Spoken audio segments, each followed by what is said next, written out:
enough to die. It just started voting. Hello, welcome to the Airsoft News Network. Today is Saturday, February 9th, 2008. I'm your host, Alan. And I'm Eric. Thank you for joining us, Eric. I'm glad to be here, Alan. Eric is one of the assistant producers of the Airsoft News Network. Eric will be moving to Missouri to provide more coverage there. And the latest in Airsoft news. A Chinese company, EB Tactical, has recently announced that they are going to be producing a replica of an M72 Law anti-tank rocket. This is an exact reproduction of the single-shot anti-tank rocket used by American forces during the Vietnam War. The company also announces that they're going to be releasing an RPG replica. No release dates have been released yet, but we're greatly anticipating hearing about this. Absolutely. The posting on Honors Airsoft said that it should be something within 3 to 4 days on this product. If we hear anything, we'll keep you posted. Next up in the news, Operation Safari Strike has been discontinued. The series has been had a very popular following.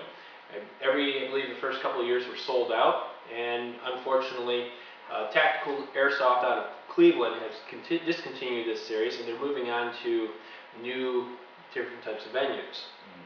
It's kind of a shame to see them go. They've been immensely popular. I've heard great things about them, and now I feel bad that I've never been able to attend. I went last year, and I had a blast. Oh, I bet you did. I can only wait to see what they come up with next. I mean, if Safari Strike was this great, if they want to go on to bigger and better things, I can't wait to see it. More power to them. Oh, absolutely. Also, Operation Northern Wind 5 has been announced for August of 2008. Location will be somewhere in Buffalo, New York. The exact date and location has not been announced. But for more information, check out the Lions Claw's website. I believe it's bestofusamarketing.com. Okay. And for us, that's going to be really close. Unfortunately, Eric here is going to be moving to the Kansas City area. So any of you viewers, if you're watching this from Kansas City, please give Eric a warm welcome.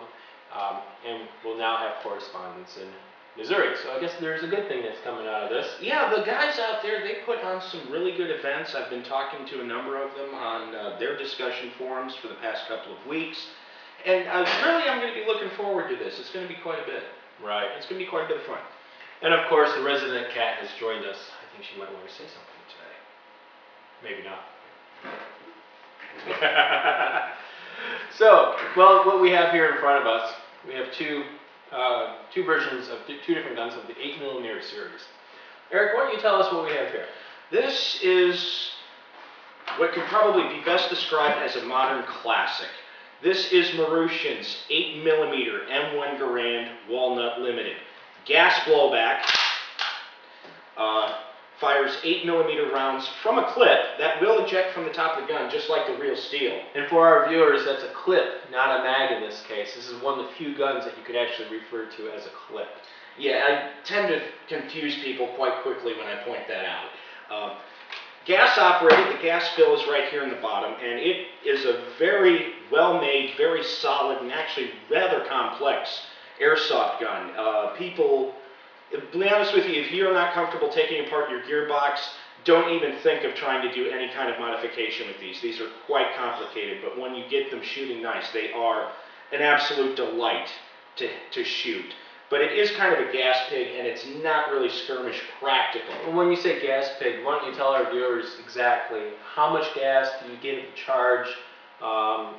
Is it every 10 rounds you shoot on this thing? Do you have to put more gas in it, or how many rounds do you get? A full gas charge in this, I can probably fire at best 4 8-round clips out of this before I really start having velocity problems, or the action will refuse to cycle because of low pressure.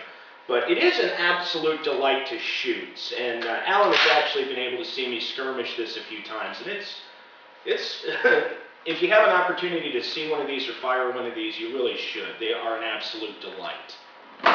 And what about what you have here, Alan? What we have here is the Marushin 8mm shotgun, the M500 SSD. This is not to be confused with the ACM clone version. This is the actual real McCoy. Now, however, I've had the chance to look at the real McCoy, which I have here in my hand, and the clone, And I will tell you that there are, from what I can tell, no differences. In fact, maybe some of the materials from the clone, the stainless steel clone version, which is the chrome polish, actually I would probably prefer to have that as an outer barrel since it is stainless steel. The reasons why is if you're playing in a humid area, if it's fog or there's a lot of moisture in the area, you're going to start to develop some surface rust, as I have here. Now, to take care of this, you can just take a real light sanding piece of sandpaper and sand it down, or a Scotch-Brite pad. It's actually that thin, not that deep. You can take just a Scotch-Brite pad to it, remove it, and then repaint over it. But with the ACM version, if you go with stainless steel, you're just not going to have that issue. This rifle is just a wonderful joy to shoot. Strikes fear, and I think maybe it's just an 8mm thing. It just strikes the fear into the eyes of other people playing. I think it does, because I've had people run away from me when I point this rifle down range at them, and it's kind of amusing to a certain extent.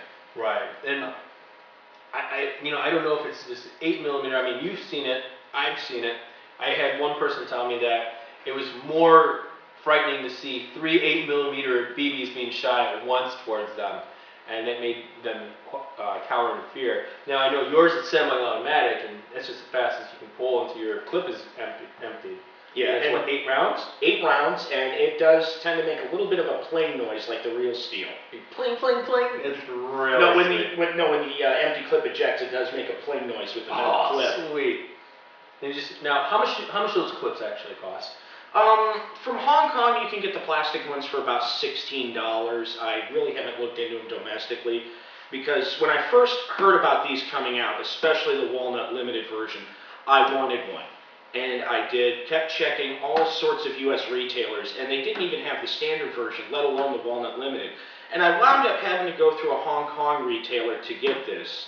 Arrived very quickly, was shipped via TNT, cleared customs with no problems. This, 4 bags of 8mm, 5 additional clips, somewhere in the area of $600 with standard shipping. All right, that's pretty hefty, but you do have a nice limited edition, and when you pull that out on the field, there's not too many people that have that type of gun. No, you definitely stand out in a crowd, I would say. As far as I know, I'm the only one in Michigan who has a gas blowback range. Well, soon you may be the only one in Missouri. Actually, there are a lot of World War II enthusiasts in Missouri, but I'll have to see what happens when it comes out there. But I will definitely be bringing you footage of World War II themed events from the Midwest. So awesome. We're going to have to definitely look forward to that. Airsoft News Network goes retro. I like that. It'll be interesting.